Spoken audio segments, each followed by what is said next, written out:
Greetings, greetings, greetings, people. What's up? Jerome Wilson here again, and this is episode 6 of Road to Phoenix documentary. Thank you very much for your support thus far, and thank you for all the people that have been saying that these documentaries are absolutely boring. I really appreciate all of the honest comments. It makes me so happy to know that I have a lot of fans out there who tell me that Jerome rambles on like a blithering idiot. I'll make sure to write down the list of haters, and none of you are going to get any free admission into my all-inclusive clubbing. Yeah, it'll be an all-night special with drinks and food and what have you, and you're not invited, so just keep that in mind.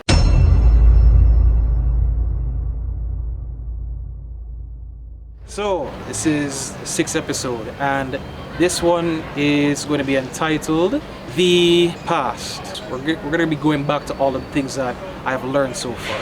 I haven't really learned much ever since March. From what I have gathered, I don't have all that much expertise in filming, so to speak. Like this roadblock I hit, I had to start over again. It's been going well so far. So what I am doing is I'm dropping the stubborn behavior, and I'm learning from everybody on different scenes, what characters must do in the movie, what locations must be chosen. I've gotten a little more humble right now. I'm going to be calling on a guest who's going to be talking about past experiences. Here we go again. What's good, bro? This is Ricky. He is one of the committed and lead members of the production team, Shattered Phoenix Productions. You can give everybody a brief introduction and just keep it short. Oh no, I'm not going to ramble like you. Damn, got shot. And it's only episode 6, people. I will have a lot more to go. Mostly you might know me as Maddox. Whoop, there goes my phone. He said, he's my good bro. He came to me with the idea that he had for about 10 years. That's right. He didn't really have the motivation to execute it. So as a friend, I decided to, push him and say, yo, let's do this, let's get this started.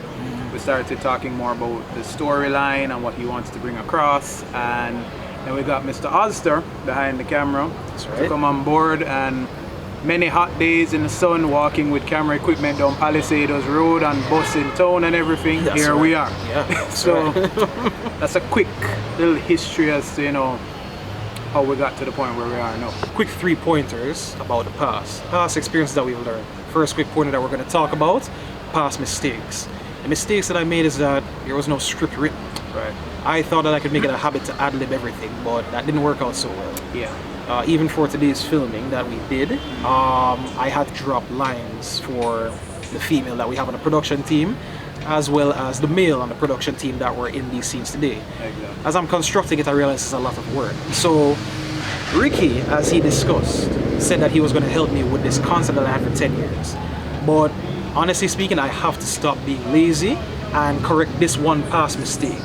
I have to write an official script from start to finish. What I have for the beginning and what I have for the end. Yeah, because you had a really good idea.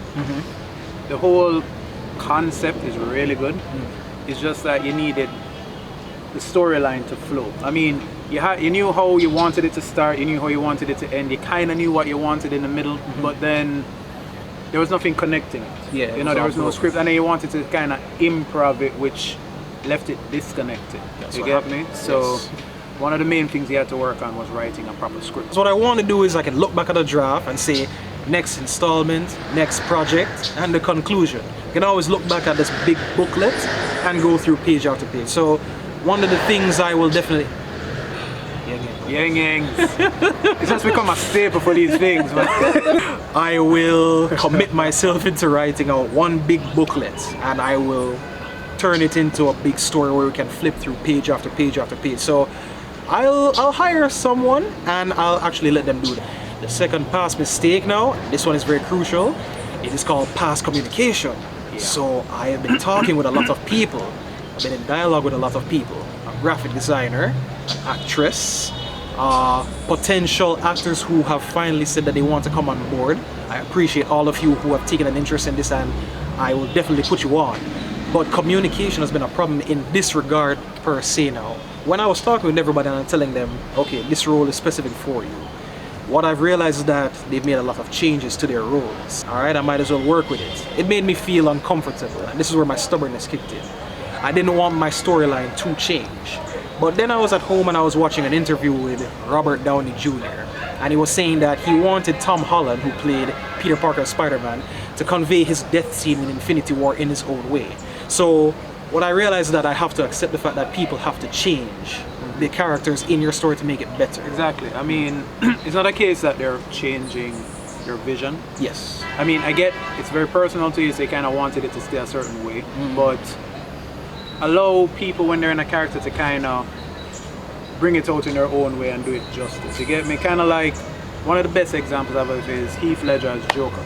Ah, yes, a phenomenal actor. To date is my favorite Joker. Rest in peace, Heath. But he took the role and made it his own. He went the extra mile to do certain things. Like he decided how the makeup was going to be applied. He did all of this, and as you can see how it came out. It came out phenomenal. Right? So you may have an idea for a character, and in your head you're like, yeah, this is great, but then somebody else does something to it and it just comes completely out of the box and it just completely wowed you, and then a character that was supposed to be so basic turns into something that was phenomenal. While we're on that topic, what's your take on the Joker's curse? Do you think it's a legit thing?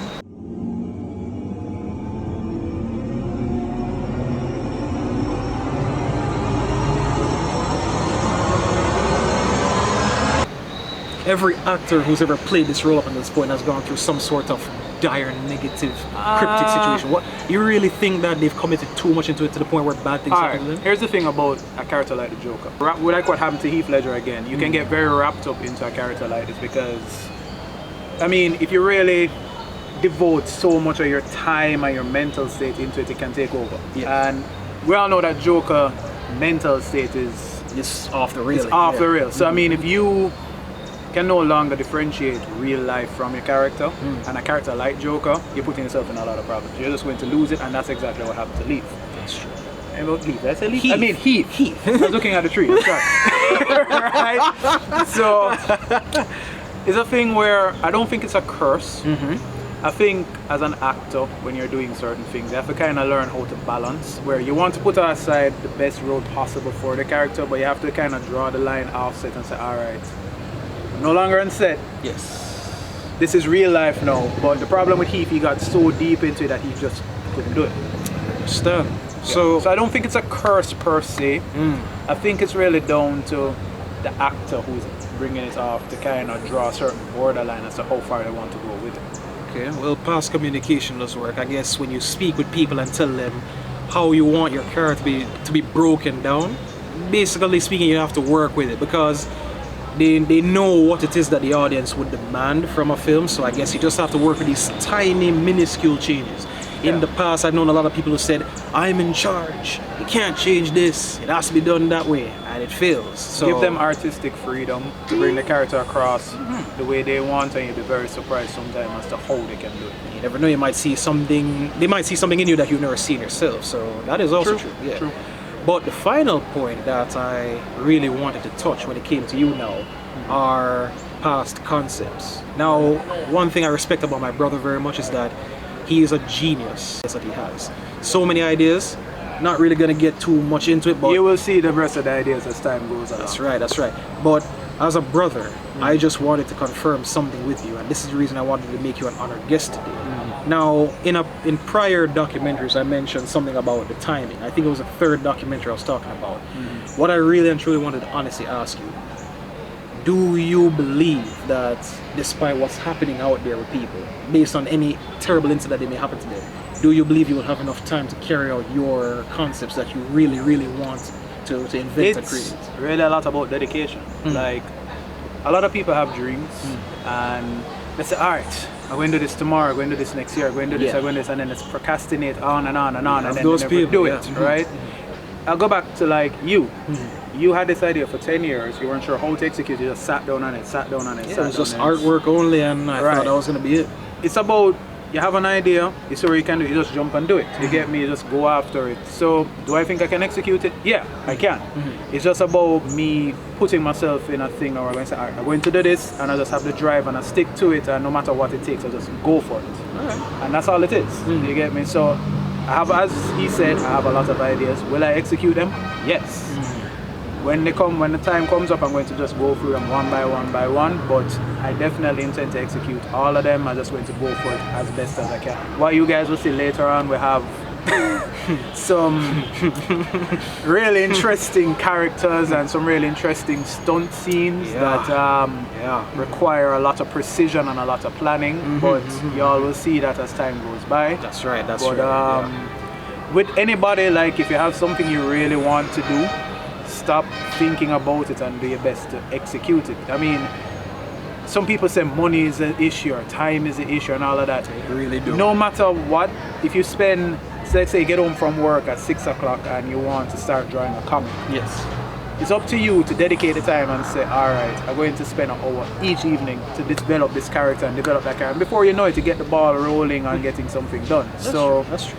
Yeah, that's the thing. A lot of people have dreams, but they either let the opportunity slide by because they're either afraid to take the risk, or they just keep procrastinating on it and not actually doing it. And I guess a lot of it has to do with fear of what will actually the outcome will be. That is also true. Yeah. While I'm looking forward to your unique concepts, I'm actually looking forward to everybody else's on it, because this character that you will see in times to come is going to be so incredible that, I don't know, man, it might just dominate everybody else. Let's just say that the Road to Phoenix series has some very interesting characters coming into play, and you just have to wait to see those characters come up. Yeah, we're gonna do some really stupid stuff now, but you're all going to enjoy the hell out of it, man. Yo, bro, I really want to thank you for making it today, man. Hell yeah, bro. All the way, man. So this is the 6th episode of Road to Phoenix documentary, and I really thank everybody for supporting me. This is Gerald Wilson And Maddox. and we are out. This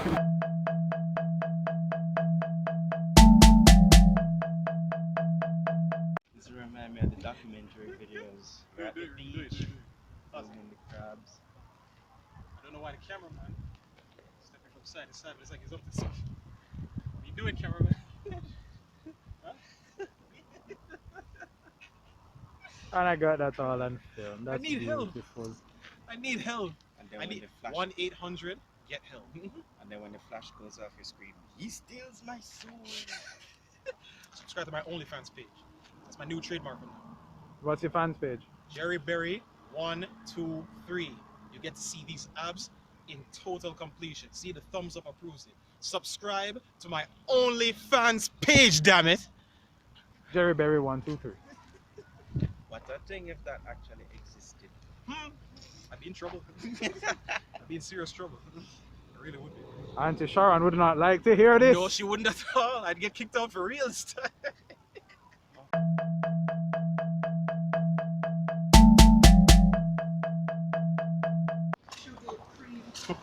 Hold on. She missed. It has to be a 2-to-1 ratio. a 2-to-1 ratio for Yes. coffee? Really? Yes, and one shot of latte in on top of that. Brother. You really are reminding me of an angry American when he doesn't get his coffee. Tom, Exactly.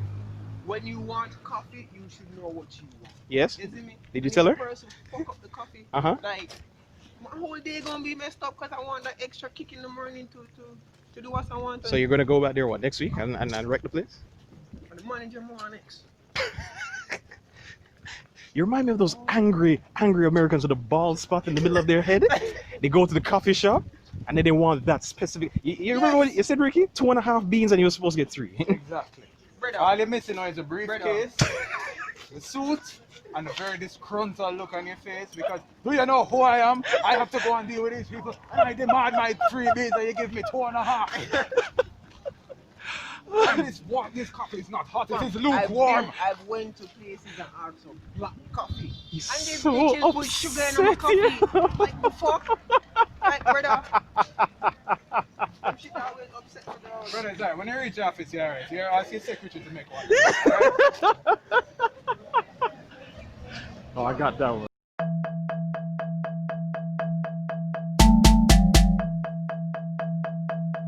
Wait, stop. Get ready to film, because you have to get this in one. Yeah, just turn it, just start rolling from now. And you're starting from there when it's lit. Then you pan up to my face quickly. How much of their hands am I supposed to get in? No, just keep rolling. We're going to have to edit it out. Yeah, that's why I say always keep rolling. Just like Get the cloth. Go, go, go. Where is the cloth? Okay, my side is getting lit. Okay, I have a fire here. I have a bit of fire here. Keeps outing. Okay, I have Oh, I have that's blazes. what's happening. I have blazes. Get it, Leo. Get it. Go. Ready? 1, 2, 3. Let it go. Up. Alright, now do it.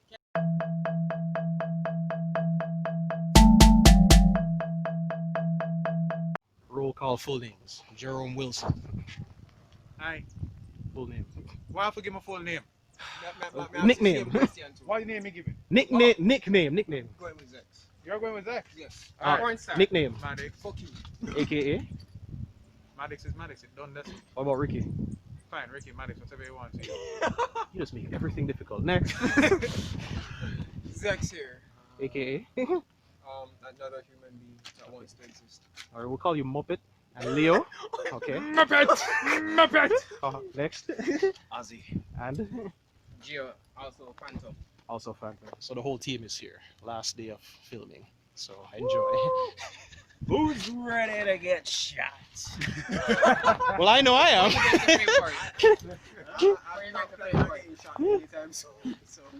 Just remember, people, this is what his face looked like. He threatened me. So I have Technically, evidence. he didn't threaten you. He threatened all of He us, asked didn't a he? general question, and whoever jump offered at it, to. you offer. So you know the saying, you throw a stone in the pigsty. Mm-hmm. We don't want to squeal is one that get licked. Yeah, but I said I know I am ready to get shot, but I just want to take him down with me. You know that taking down thing just sounds kind of wrong in my head. Why you have to make a good there? Why do you have to make a good there? Why? It went there. It went there. It went there. You said Gio, what you expect? It went there. It went there. It went there. Down and all these things. Now you see how you say it went down? That's what you said. Oh, sorry. What was starting with first backdrop or just?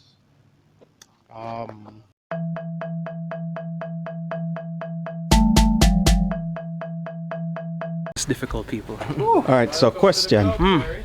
You have any advice for people who want to do filming?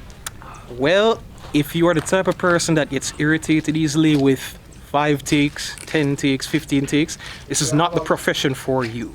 So I do not recommend that you do this. I suggest selling soap, sanitizers, hand wipes, and face masks. This ain't for you. In a boutique. I recommend a boutique. With AC. No, y'all can't afford AC. I'm sorry. I'm just roasting y'all. Literally. You're roasting, Jerry.